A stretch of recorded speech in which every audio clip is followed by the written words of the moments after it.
Welcome to the Victory Project podcast, undoing hopelessness with a godly purpose, love, and accountability. Since 2009, we've believed it's less about what we do and more about what we undo through education, entrepreneurship, and enlightenment. You're here because you believe a city on a hill cannot be hidden. Let's shine that light. Let's build victory together. Welcome to the Victory Project podcast, but season 2, episode 1 here, guys. My name is Caroline Comer. I'm the development director of Victory Project, and I have big shoes to fill. Mr. Keyshawn is off today, so I'm very, very lucky that I've got two of the best co-hosts here, Mr. Daviante and Mr. Desmond. How y'all doing? Pretty good. Can't complain. Happy to be here. Great. Just Very happy nice. to be here. Yeah. Amen. Well, this is a cool season 2, episode 1 means that we've officially celebrated 1 year of the podcast, y'all. Isn't that insane? Yeah, it's awesome.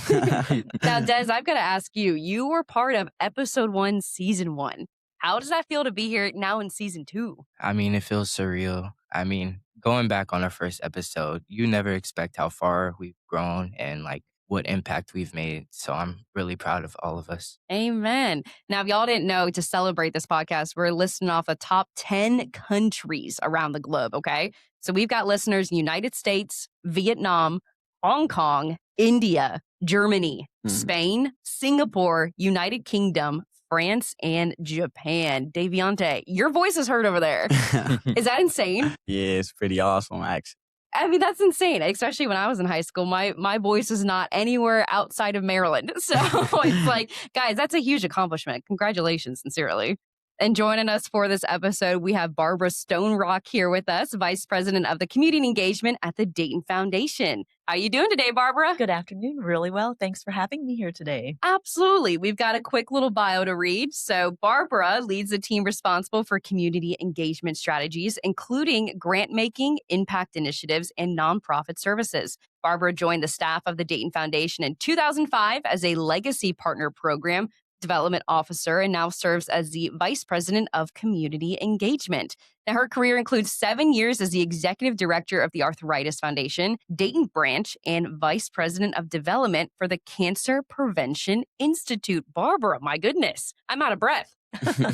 Well, it all sounds large, but it's really all about just serving the community. Oh, I couldn't have said it better myself. And I mean, that's not all your achievements. You also said you were first in your family to attend college. And I'm sorry, 20 years of martial arts experience. What?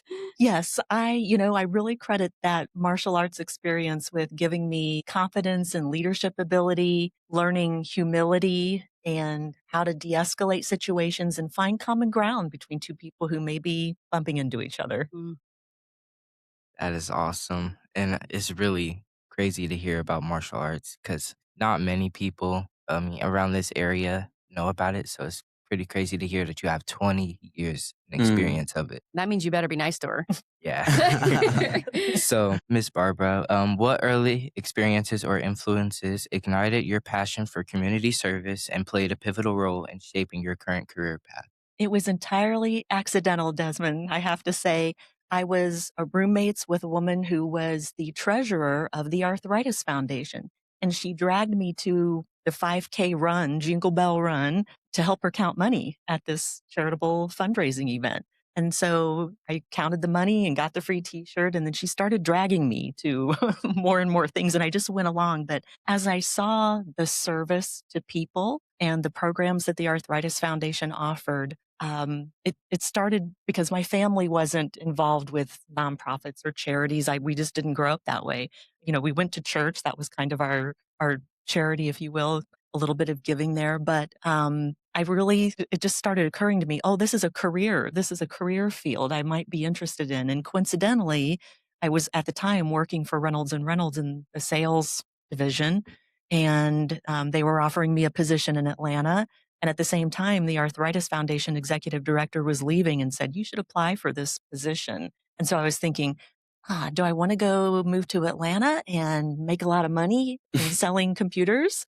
Or do I want to make half the money, but serve and do some good in the community, do some small part of service to people in need? And I chose that. My husband proposed to me and took that position. So I've been in nonprofits ever since and volunteering and that also awakened volunteerism in me because I didn't know that was a thing. And so here I am, still doing the we help you help others work. That's awesome. That's great that you wanted to help out the community. But to take on the topic of upbringing accomplishments, since joining the Dayton Foundation in 2005, what is one impact initiative you are most proud of leading? I was really grateful to be invited to be a part of the team that created Crayons to Classrooms. That's an organization here locally that provides free supplies, school supplies to students in need. Teachers get to come shop at Crayons to Classrooms for free. And the Mateel Family Foundation actually visited a location in Cincinnati that was, I think it was called Crayons to Computers. And they came back and wanted to meet with us and said, we think Dayton needs one of these. Let's check this out. So we started from ground zero and built an initiative and we put together some funding partners and made sure, did some good neighbor building. We wanted to make sure that people actually wanted this here in Dayton. We want to plan with people, not for people. So we just put a plan together and kind of shopped it, not to use a, but people said, yes, we need this. Teachers at the time, and I'm sure it's probably doubled because of inflation, teachers were spending $600 a year of their own money on average on school supplies. So we put this together. We found a backbone organization because we originally didn't want to create another 501c3 organization. Like, let's start this out as a program of goodwill. They offered to be the backbone organization. And so we nudged it and pushed it and gathered all the right people together to make this happen and launched it. And they're doing really well. And that's one thing that I got to be a part of from the ground floor. But just again, that service to community and students in need, students who don't have access to school supplies. And they get some pretty neat stuff too along the way. It's great that there's still people out here that want to help the kids out in school to get school supplies. But what specific responsibilities fall under the community engagement at the Dayton Foundation? Yeah, we joke on our resumes or on our job descriptions at the bottom, it says other duties as assigned, which means everything and anything. Amen. But our primary responsibilities, community engagement, the communities, in my job title. So my job is to work with the community and help listen, doing a lot of listening and what do people need and what do people not need. And so typically for us, that's engaging in special projects. If there's a need for a nonprofit, a special need, they need resources, we'll try to connect them to that. It's also through grant making, which I think is what a lot of nonprofits know us for the most. Give us some money. And so, which is needed to run organizations and make them viable and keep their missions strong. So we have a lot of different grant making opportunities that we work with nonprofits on. We have what we call at the Dayton Foundation and what many foundations call program officers. And those are the people whose job it is. Deviante, if you owned your own nonprofit or you were a leader at a nonprofit, our job is to make you successful in getting a grant from the Dayton Foundation. So we would say to you, you didn't put enough data in there about that thing that you're applying for. How about you put more data in and maybe you can take this part out and we help you try to get that grant. Or we say, this thing isn't going to work. What else do you have going on at your nonprofit?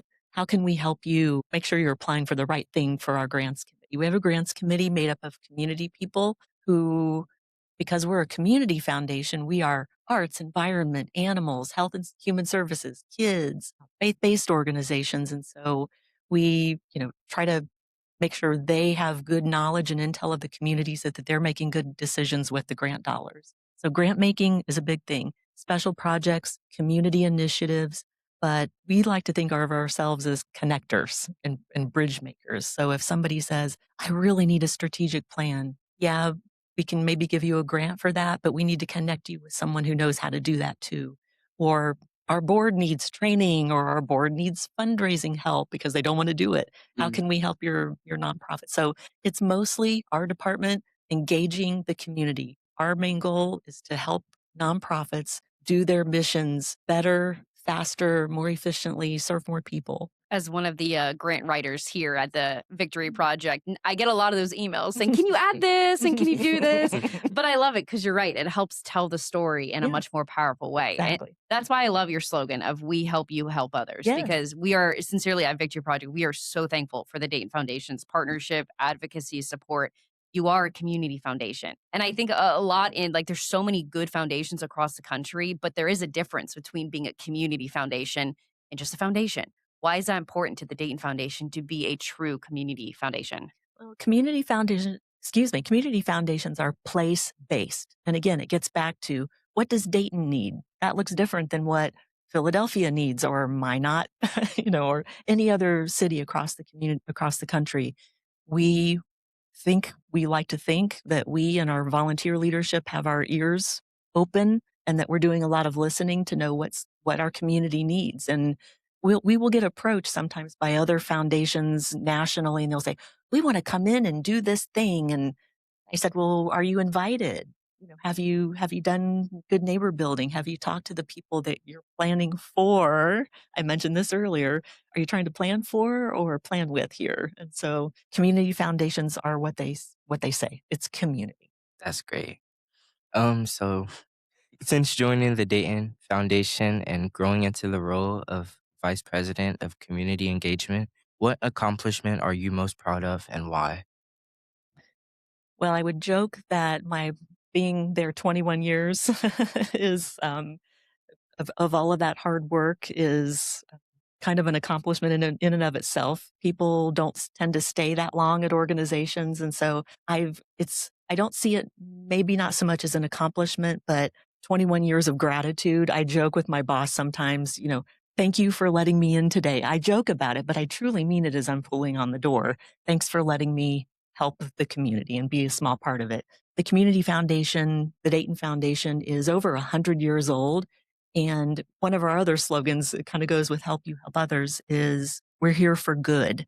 And it's a double meaning. We're here for good, as in good work, but we're here for good, as in a long, long, long forever, however long forever is for all of us. And so being a part of, I'm a person, as we all are at the Dayton Foundation, we are people who are stewarding the dollars that are entrusted to us by donors to help do those grants that Daviante and I were just talking about. And our job is to steward those dollars, make sure that they're used well.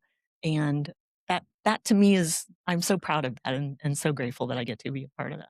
That's awesome. So looking back on your leadership journey, what is the most important life lesson you've learned and what advice would you give to young people who want to make a positive impact in their communities? Such deep questions. Thank you. What's the most important life lesson I've learned in my leadership journey? It's listening. I know I've said that word a few times too. It's building relationships and listening. What is it that somebody's really trying to tell you? And are you sitting there having a conversation and are you already formulating your answer? And before they're finished kind of talking, are you really listening to them? So I would say that's the most important life lesson is, are you really listening to people and trying to understand them and what they need? What advice would I give to young people who want to make a positive impact in their community? I think it's important to find your passion. What are you passionate about? If you want to teach art to youth, if that's your passion, you'll want to do that forever and you'll want to do it well and you'll do it through your heart and you may even do it and not need to get paid for it because you want to be a volunteer. So I would say find your passion in the community. How can you give back? How can you make where we all live a better place and making sure people are being kind to each other? But yeah, let's all just slow down and listen and be kind. Yeah, it's great to be patient in serious situations. But what is a professional failure or setback you experienced early in your career that actually became a catalyst for your future growth? I know, deep question here. Take a sip of water if you need.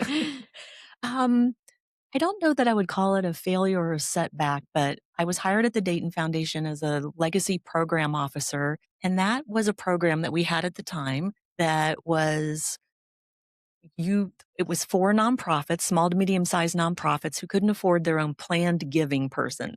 And planned giving is where you talk to people about asking them to put your nonprofit in their will or in their estate plans. And it's kind of an uncomfortable conversation sometimes. But we were professionals in that and would help nonprofits do that work one-on-one. And it was frustrating because the nonprofits would sometimes cancel their appointments or they wouldn't want to schedule the events. And it just became frustrating for me. And I kept trying to work with my boss at the time, how can we make this stronger? How can we pivot it a little bit? And it just kind of went away. It wasn't, in the end, we all acknowledged maybe this wasn't a good program to sign. Let's let it rest and it can go away, but we may come back to it sometime. But kind of while it was all fizzling and we were trying different strategies, I didn't have enough to do at the time. And I was like, oh, I was just feeling kind of bad because it just felt like it wasn't working. So I just started asking for extra stuff to do. Like, what can I do to fill my time? And that was a catalyst for, I started doing special projects for our president.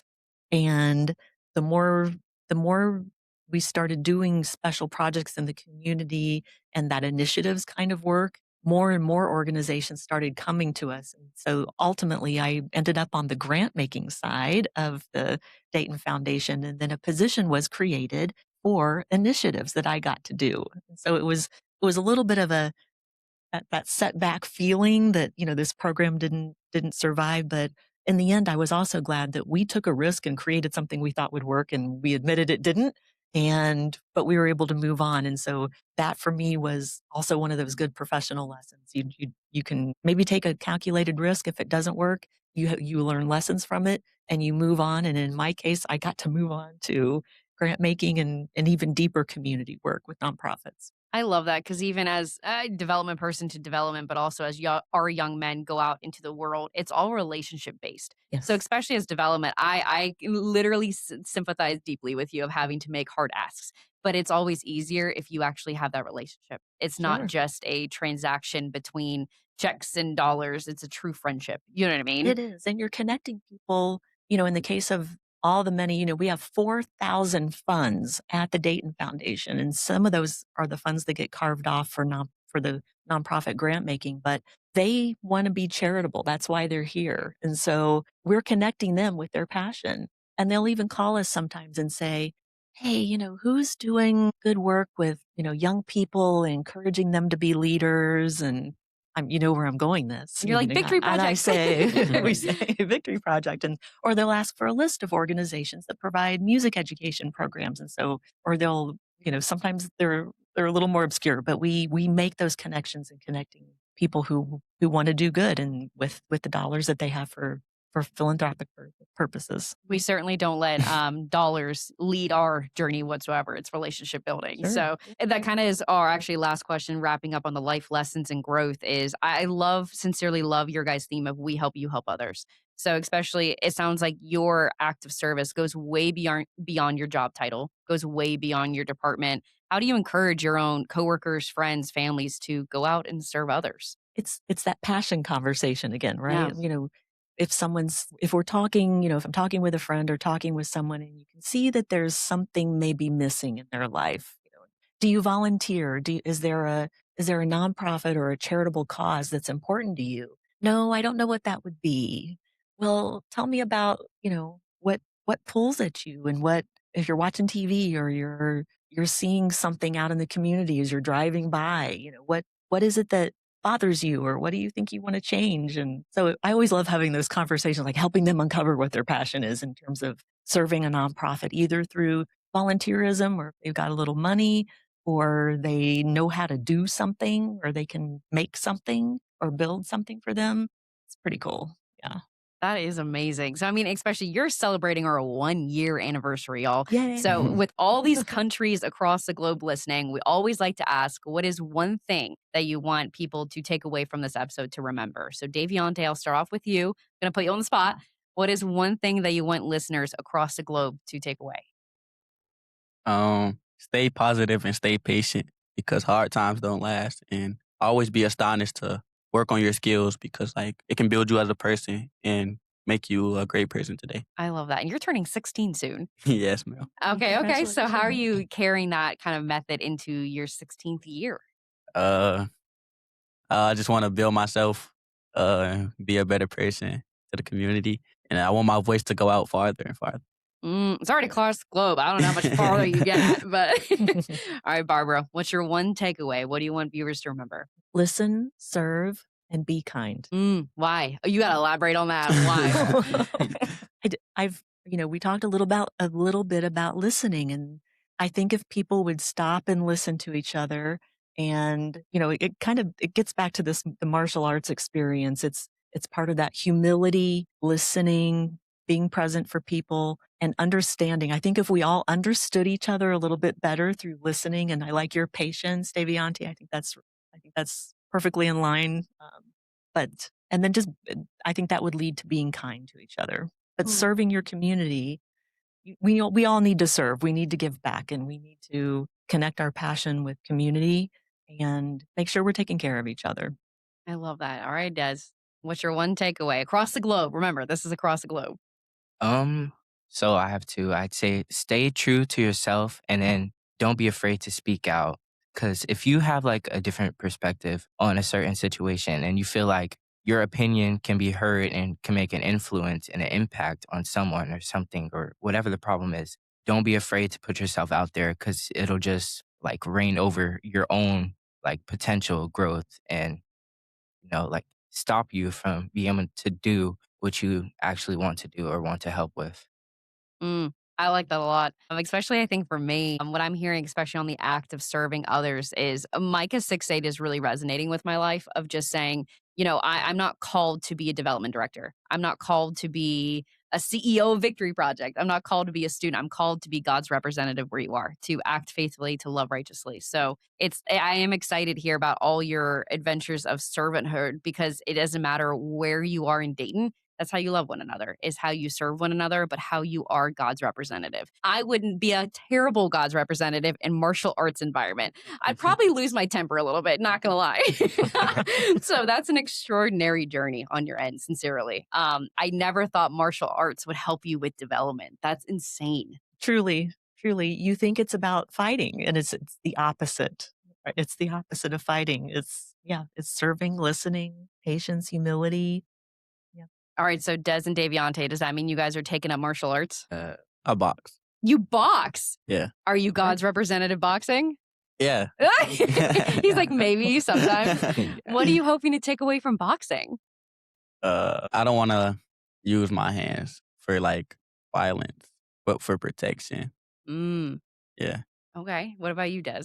I'm not really much of a fighter. I'm more of a like artistic, musical kind of person. Yeah. So I'd probably lean away from the violence. But I mean, if I could take something from like art or music, probably using talents that God gave you to help draw in a better crowd. I like that a lot. I think what I'm hearing from all you is that we have such different crazy paths in life. You know what I mean? Especially you, Barbara. Come on. You've had a crazy adventure. But I've got to ask, would you change a single thing? Oh, absolutely not. No. I wish I started martial arts when I was 13. Maybe if I even started even earlier. I don't know. Yeah. Or if I could have stayed in it longer. Your body can't handle martial arts much after your 30s, getting into your 30s. And so if I could have extended my career in martial arts, I would have liked to have done that. But that's okay. I got a lot out of it. I'd like to turn the tables a little bit. Deviante, I'd like to ask you a question. Yes, Ready? All right. What is your career goal? Do you have a career goal, or where do you see yourself? You're 16. Where do you see yourself when you're 25? Tell me what your life is like when you're 25 years old.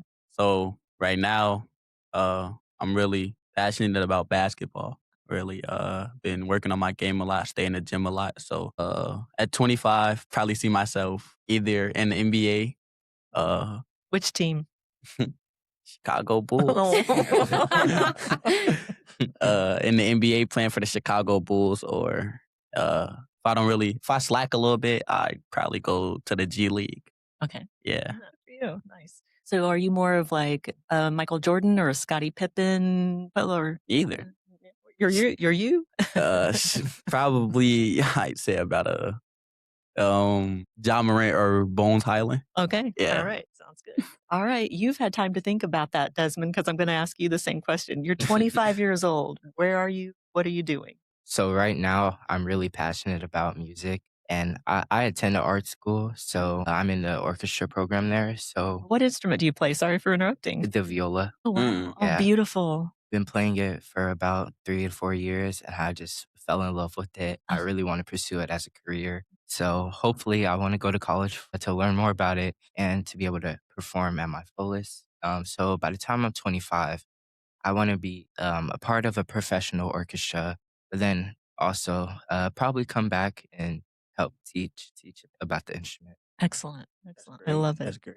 I'll tell you all though, I'm in my 30s and I am where I am, I'm very, very happy, but I never thought it would lead this way. So get ready for God to put any twists and turns and journeys in your path. I'm sure Barbara's like, yep, amen. Bring it on. Bring it on.